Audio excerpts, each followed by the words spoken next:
So I'm going to make a video of how to make homemade yogurt. I've had several people ask me how I do it or for like the recipe. And so I just want to share this video with you. I'll speed up the process of when it's fermenting, the milk is and everything. I use fresh milk is what I use. Fresh cow's milk is what I will be using. You can use it with whatever milk that you have. If it's from the store or whatever, that's fine.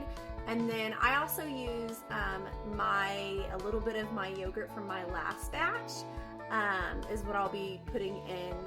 But if you're like, hey, I don't have any, of course, that's why you're probably watching this video, you can use some yogurt that's from the store. Just make sure that it has live probiotics in it, even if it's vanilla or whatever.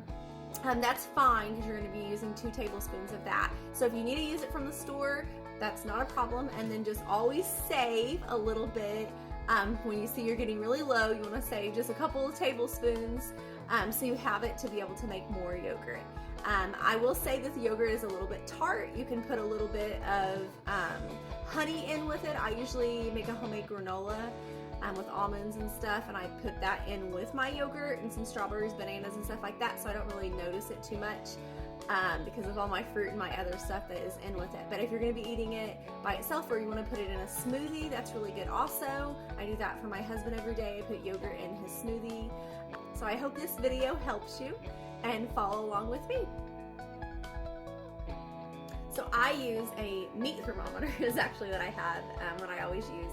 And so like I said, I'm going to turn it up and I'm going to get it, on high because I don't want to wait, medium.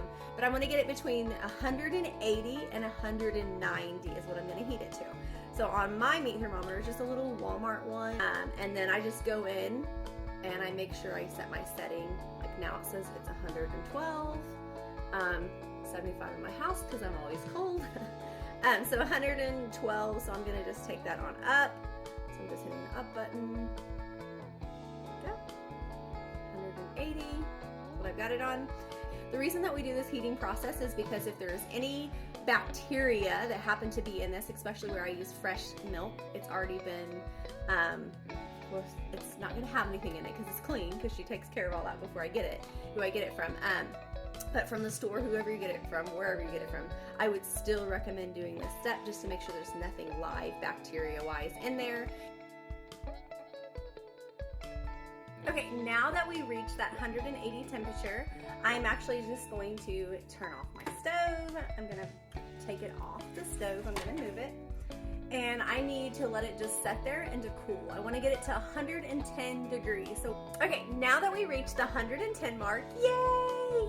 We're going to go ahead and we are gonna put our 2 tablespoons of our yogurt into our milk, and then we're just going to kind of whisk it, make sure that all gets in there.